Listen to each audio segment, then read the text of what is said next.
남자친구와 연인 관계를 유지하기 위해 생후 1개월 된 딸을 살해한 40대 여성의 항소심이 열렸습니다.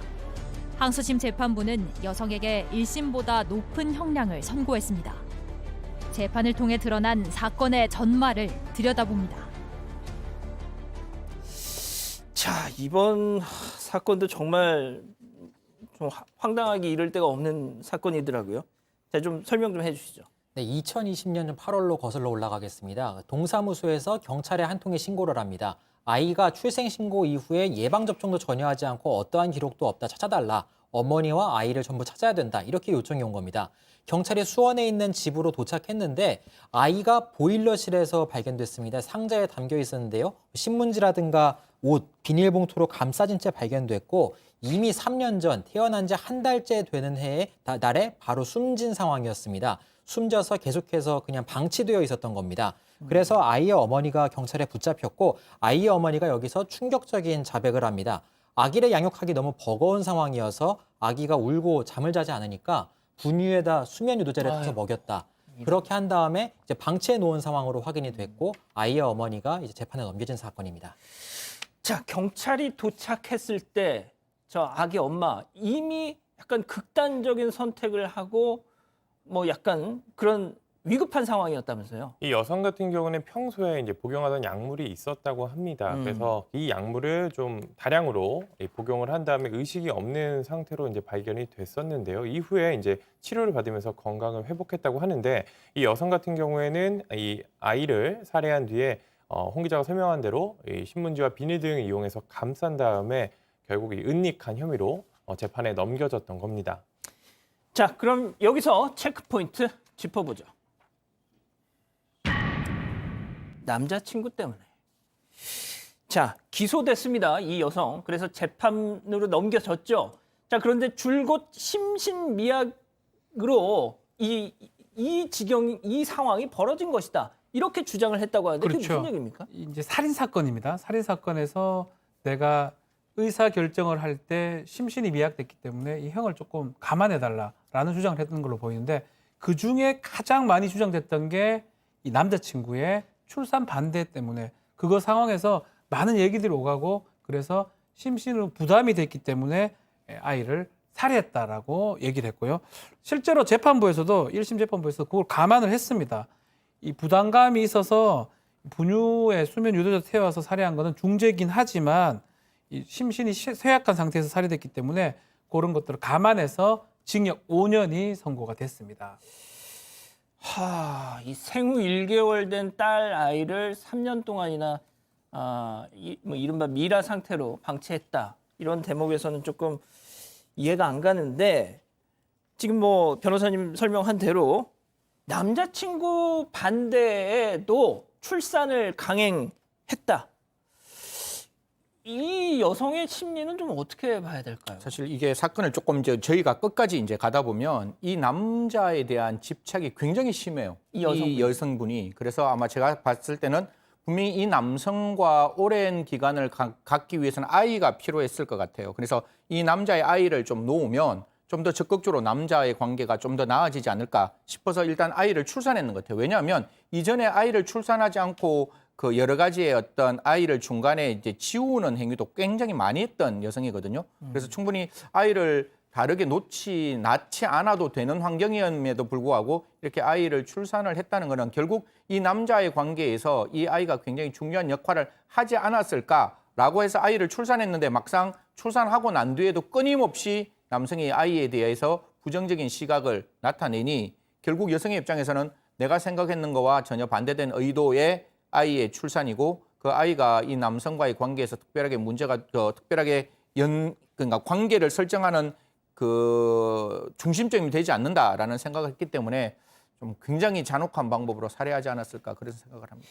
자, 지금 저희 뭐 자막으로도 나가고 있는데 이미 낙태를 4번이나 했던 여성이었습니다. 그런데 남성은 같이 동거하고 있던 남성은 계속해서 아이를 낳는 걸 반대를 했고 하지만 이 여성은 이번에는 5번째는 아이를 출산을 했는데 그걸 또 같이 동거하고 있는 남성에게 출산 사실을 숨기기 위해서 아이를 이렇게 수면제를 분유에 섞어서 살해했다라는 그런 혐의를 받고 있다는 것이죠. 자, 그런데 지금 이게 좀 이 내용 자체가 저는 솔직히 잘 납득이 안 됩니다만 1심 판결에 대해서 이 피고인 여성하고 검찰이 모두 불복해서 항소를 했어요. 각각 그러면 어떤 주장을 폈던 겁니까? 그러니까 쉽게 말해서 그 피고인은요. 그러니까 죄가 너무 무겁게 됐다, 지금 과하다, 처벌이 과하다는 주장을 했습니다. 그리고 살인의 고의가 없었다, 아이를 재우기 위해서 수면유도제를 먹였을 뿐이다, 이렇게 대답을 했습니다. 그런데 이제 검사 측에서는 너무나 처벌이 가볍다, 그래서 더 처벌해야 된다, 더 엄중하게 다뤄야 된다, 그래서 서로 상반되는 입장으로 항소심에서 다투기 시작했습니다.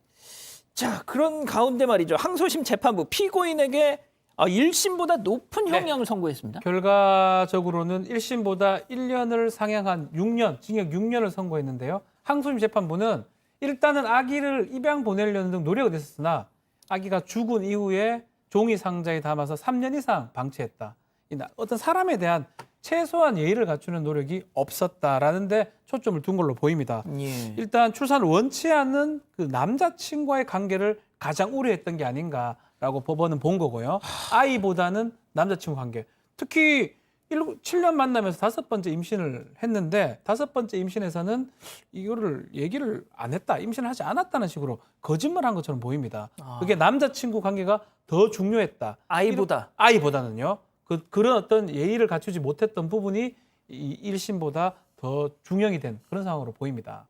지금 뭐 우리 가족 여러분들 하시는 말씀도 그렇고 솔직히 제 생각도 그렇고 그럼 좀 이 피임을 조금 남성이든 여성이든 좀 적극적으로 했어야 되지 않을까. 이게 몸이 이런 무책임한 짓이 어디 있습니까 이게.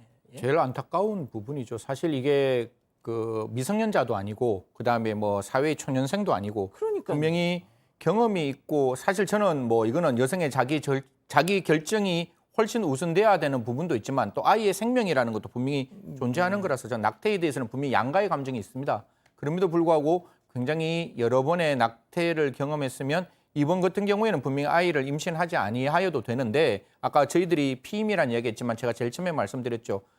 한번 이 아이가 이제 7년 정도 만나면서 분명히 이 남성과 여성 관계에 분명히 헤어질 수 있는 계기가 한두 번 있었을 거예요. 그걸 붙잡고 싶은데 그러면 아이가 있으면 그걸 분명히 붙잡을 수 있는 가능성이 있잖아요. 나 이 아이가 있어. 그러니까 나와 끝까지 같이 있어줘. 라는 이야기를 하고 싶었는데 아마 그 부분이 남성의 입장에서는 끝까지 반대를 했는 것 같아요.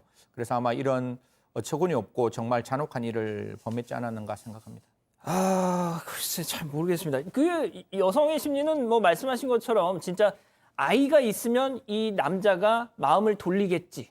뭐 이런 거였던 거라는 말씀이신 거죠? 그렇죠. 예. 그런데 이제 지금 항소심에서 형량이 좀 올라왔잖아요. 예. 그 올라왔는데 이 여성이 이미 아이를 출산을 했고 그 전 남편의 관계에서 이 아이가 성인이 돼서 이미 손자까지 있는 거예요. 그러면 분명히 아이가 어떻게 자라날 수 있다는 걸 알고 있었고 뭐 아이가 보챈다고 이야기하는데 이미 아이를 한번 키워봤으면 아이는 당연히 보채고 끊임없이 그 어머니에게 요구한다는 걸 알고 있었으면 그것 때문에 아이를 저런 형태로 한다? 그것도 이해를 할 수 없는 것이고 결국 양육수당과 아동수당 같은 걸 이미 받아봤기 때문에 아이가 건강하게 태어났다면 아이를 충분히 기를 수 있는 환경이 있다는 걸 알매도 불구하고 이런 행동을 했기 때문에 용서할 수 없다라고 이야기를 했습니다. 다만 형량이 1년밖에 올라가지 않았다는 거는 어떻게 보면 용서하지 않았지만 결국 용서했는 게 아닌가라는 또 생각도 듭니다.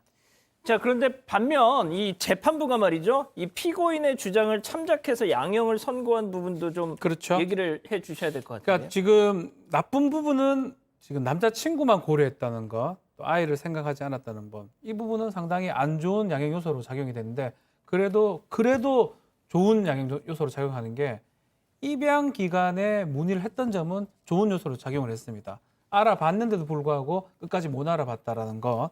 또 그리고 뭐 이 여성 같은 경우는 전과가 없고 이게 초범입니다. 또 결국 재판하는 과정에 또 수사기관 마찬가지입니다. 상당히 반성을 했다는 점 등을 고려해서 이 아주 흉악한 범죄임에도 불구하고 징역 6년이 선고된 것입니다. 자, 그리고 이 여성이 아까 항소를 했다는 말씀도 드렸잖아요. 자, 그거에 대해서 이제 재판부가 직접 반박한 내용도 있는데, 그러니까 피해자, 그러니까 아이죠. 아이가 위급한 상황에 빠졌음을 알게 됐다면 응급처치나 구조 요청을 하는 게 상당히 자연스러운 행위 아니겠느냐. 하지만 피고인은 이 엄마, 여성은 피해자가 호흡을 하지 않는다는 사실을 알고도 응급처치나 구조 요청을 하지 않았다라고 이렇게 재판부는 언급을 하기도 했습니다. 알겠습니다.